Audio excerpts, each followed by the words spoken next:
The next thing that we'll discuss is a few basic ideas about the three kinds of decay, radioactive decay that we are talking about. So, a radioactive nucleus can undergo three kinds of decay. It's a natural and spontaneous process of disintegration in which the radioactive nucleus tries to emit its excess energy. These nuclei are usually unstable and they try to attain stability by giving off its excess energy in the form of particles and radiations. The first decay or disintegration that we talk about is the alpha decay process. So, as we have discussed earlier, it's a process in which a radioactive nucleus emits an alpha particle, energetic alpha particle. So, we are talking about natural radioactivity process. It emits an alpha particle. So, these alpha particles are nothing but a doubly ionized helium atom, means it's a helium nucleus. It's 4He2. It carries 2 units of positive charge. It carries 2 units of positive charge. So when a nucleus of an element it undergoes alpha decay, what happens? Let us say that AXZ is the nucleus of an element undergoing alpha decay, or we call it an alpha emitter. It undergoes alpha decay. So what happens in the process is that the atomic number it reduces by 2. This is the atomic number, and the mass number it reduces by 4. So the daughter nucleus, the atomic number it reduces by 2 and the mass number it reduces by 4, and it emits the alpha particle. So last lecture or one or two lectures before, we talked about the basic properties of this alpha particle. So as we have already discussed, these alpha particles are energetic. So naturally occurring alpha particles, they can have energies in the range of 5 MeV to around 10 MeV.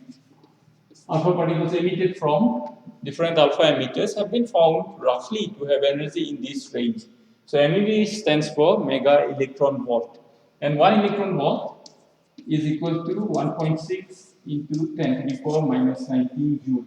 So joule in microscopic dimensions, and when we talk about the energies involved in the atomic and the nuclear scale, it becomes a very large unit of energy. So we talk about something called the electron volt. It's equal to 1.6 into 10 power minus 19 joule. This is a small unit of energy. And 1 electron volt can be defined as the amount of energy gained by an electron, negatively charged electron, when it is accelerated through a potential difference of 1 volt. So, these alpha particles are found to have energies in these ranges, naturally occurring alpha particles. So, they are energetic particles being emitted, they are positively charged. We talked about this. As because they are positively charged, they are affected by electric and magnetic fields. They are affected by electric and magnetic fields, and also because they are energetic particles, they are charged particles. As they pass through matter, particularly as they pass through gases, they cause ionization. They can cause ionization.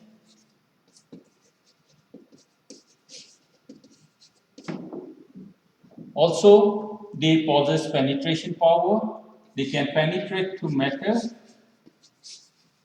but of course, comparatively, they are massive with respect to the beta particles that are also being emitted.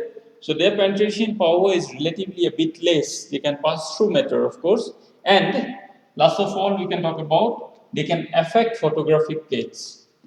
So these are some properties of they can affect photographic plates. So these are some properties of alpha particles that we need to know. So in higher semesters, when we go, we'll talk about the details about this alpha decay process. But presently, this is enough for fourth semester. We talk about what is alpha decay and what are the basic properties of these alpha particles. And also, one interesting fact here is that this alpha decay process can be explained only quantum mechanically. And another point to remember here is this alpha particle that is being emitted by a nucleus is nothing but two protons and two neutrons coming together. So why is it not that the nucleus it emits individual protons and neutrons instead of two protons and two neutrons, the four nucleons coming together to form the alpha particle? Why is it not that the nucleus emits individual protons and neutrons? It is so because the nucleus has a surface barrier, and to escape from the nucleus, the particles need to overcome this barrier. So what happens is that inside the nucleus, the two protons and the two neutrons come together to form the alpha particle. This is one kind of an explanation we can give. It comes together to form the alpha particle. In the process of formation of the alpha particle, some amount of energy is released, and the alpha particle uses this energy to come out of the nucleus, to escape from the surface barrier of the nucleus. This is one kind of an explanation. Also, usually the surface barrier of the nuclei, heavy nuclei, which emits alpha particle, are found to be much more higher than the energy possessed by the alpha particle emitted by the nucleus. Again, I am telling you, the surface barrier of the nuclei emitting alpha particles is found to be greater than the energy possessed by the alpha particles emitted by the nucleus. So theoretically, the alpha particles should not be able to overcome the barrier of the surface barrier of the nucleus and come out. So classically, if we think of it, we can never explain the alpha decay process. So the only way we can explain the alpha decay process is using what is called the quantum mechanical tunneling process. It means the alpha particle keeps on hitting the wall of the nucleus repeatedly, and there is a finite probability that the alpha particle will tunnel through the barrier and come out of the nucleus. So these theories, detailed theory, we'll be talking about in 6th semester nuclear physics classes. So as of now, you can just remember that this alpha particle or alpha decay process of a nucleus can only be explained quantum mechanically. Next, we talk about the beta decay process. So what is this beta decay process again? This is a phenomenon exhibited by radioactive elements in which the nucleus emits electrons.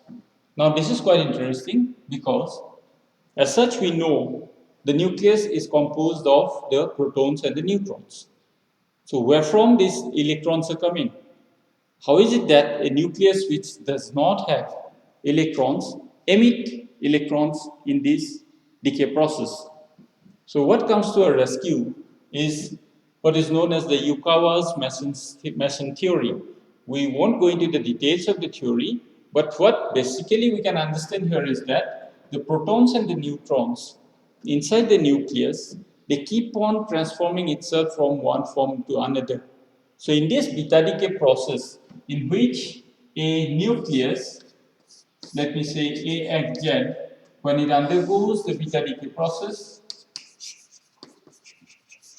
its mass number remains the same, but its atomic number increases by 1. It forms a daughter nucleus with the emission of the beta particle. So these beta particles are nothing but, it was analyzed and it was found that these beta particles are nothing but streams of electrons that are coming out from the nucleus. So what happens in this process is that a neutron inside the nucleus, it breaks up into a proton plus an electron plus another kind of particle, we call it the antineutrino. Welcome to the world of elementary particles. Higher classes will talk more about this, but basically what it means is a neutron, it is converted into a proton plus the emission of an electron. So this explains how a nucleus can emit an electron, although it does not have an electron inside. So what we don't show here is, we have a particle called the pi meson which is formed. This breaks up almost immediately into an electron and a antineutrino. Or rather, let me show you like this. A neutron, it goes into a proton plus a negative pi meson So this negative pi measure, it's almost instantly it breaks up into a proton, an electron, and an antineutrino. So this intermediate step is not shown usually. What we say that a neutron, it converts itself into a proton with the emission of an electron and an antineutrino. So this explains the phenomenon of beta decay. So these beta particles, of course, as we discussed, these are negatively charged. They are negatively charged. They are energetic electrons being emitted by a radioactive element. So they are affected by electric and magnetic fields. As because electrons are very tiny, they can pass through matter. They have high penetration power. And also they can cause ionization. But the capability of causing ionization for the electrons or the beta particles is less compared to that of the alpha particles, because the alpha particles are massive compared to the electrons. It's something like you are passing through a crowd. It's a very crude analogy. If you are hefty, if you are fat, big in size, your probability of colliding with people will be more than a person who is very lean and thin. He can pass through the crowd.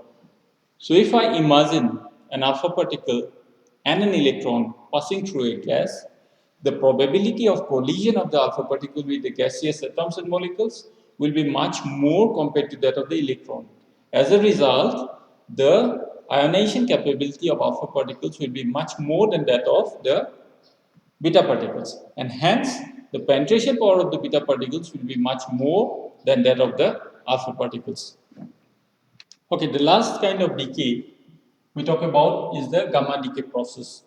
So gamma decay process is a process in which a radioactive nuclei, it emits energetic photons, electromagnetic radiations, and in the form of energetic photons. So gamma photons rather. So this is known as the gamma decay process.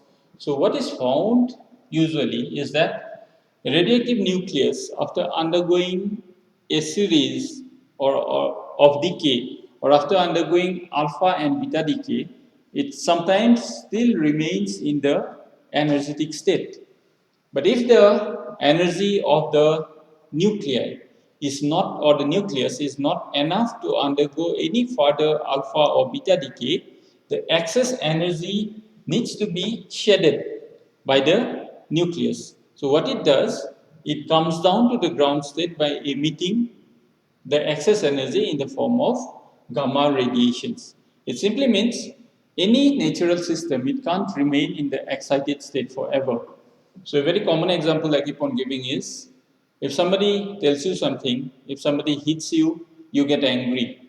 But can you remain angry forever? No. So what you can do is either you hit someone else, or with time, your energy, you do something, your anger, it dissipates.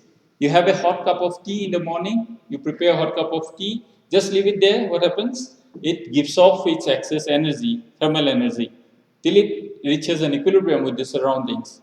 Similarly, in nature, always we love the lower energy state. So a nucleus can't remain in the excited state forever.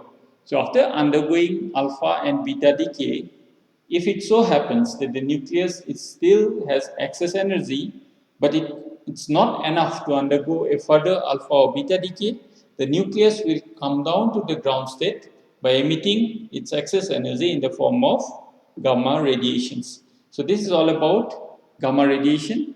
These are energetic photons, as I told you, very energetic. So their penetration power is very, very high. But of course, the capability of causing ionization will be very, very less. And they are not affected by electric and magnetic fields. Being energetic photons, they are chargeless, so they are not affected by electric and magnetic fields. So this is just a basic introduction to alpha decay, beta decay, and the gamma decay process for a radioactive nuclide. So we'll continue from here on in the next lecture. Thank you.